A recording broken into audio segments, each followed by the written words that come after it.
Started when I was 6 years old. My dad was a professional jazz trumpet player.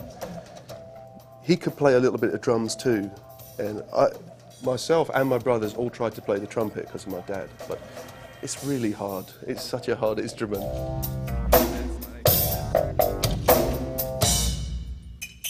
I was naturally coordinated. I could dance really well when I was a kid. In fact, I went to ballet school when I was 6.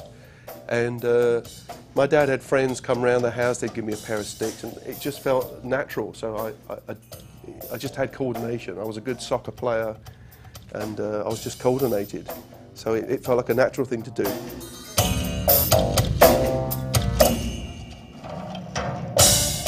When I started to play the drums, I thought, right, that's it, I'm just going to be a professional drummer. That's all I want to do.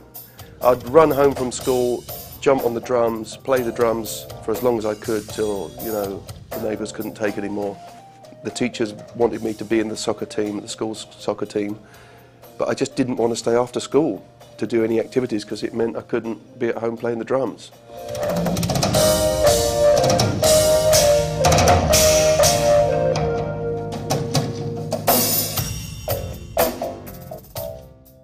My early years was playing along to my dad's jazz record collection, you know, things like Chet Baker, Art Farmer, Miles Davis. Sometimes I just play brushes on a magazine, you know, just playing along the records and enjoying the music. And then he got me lessons. I studied with a guy called Joe Hudson, and he kind of taught me to read. When I was 18, I studied with a guy called Dave Cutler, who was an ex-Berkeley graduate. And I was really mad about studying. I wanted to go to Berkeley to study. And Dave came back from Berkeley. He'd studied with Gary Chafee and a few guys.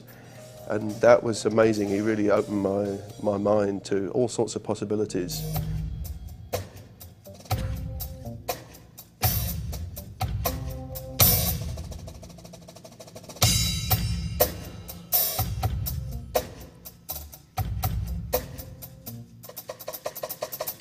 And the rest of it, I just followed my nose, really.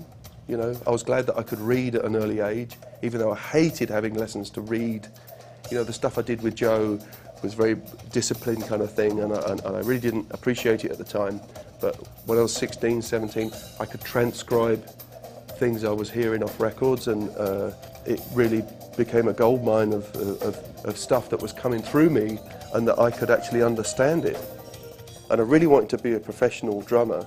And having the skill and the ability to read really kind of saved the day many times. You know, if you've got to pay the rent, you've got to have as many options as possible. And if that means playing in a wedding band or playing in a theatre in the pit, the rigging skills are going to come in and save you.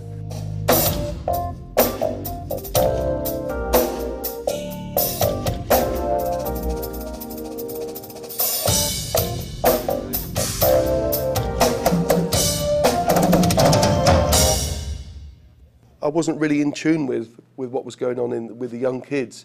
I was getting very much into Steve Gadd and Jeff Porcaro and listening to a lot of American stuff. My father really liked American jazz musicians, so I guess my head was more in that kind of scene than the British scene that was going on, which late 70s would have been punk music, which I really didn't get.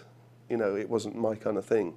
Ironically, much later, in 1986, I got the gig with Iggy Pop, playing punk rock. I'm really not a punk drummer.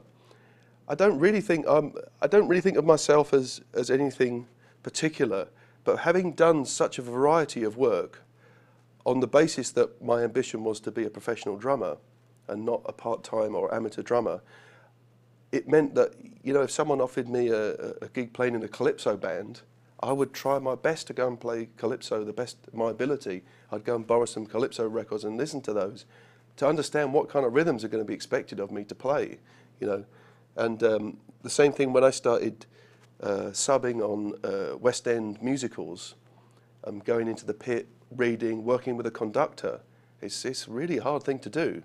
You know, half the pit is classical musicians, string section, woodwind, brass. We've got the rhythm section in the middle of the pit. 50 really hard charts to read, and I'm looking at a conductor. You know, that's quite a challenge to put yourself through. And I'm glad I did it. I'm glad I did it. It was all good learning experience. Pretty humbling, actually.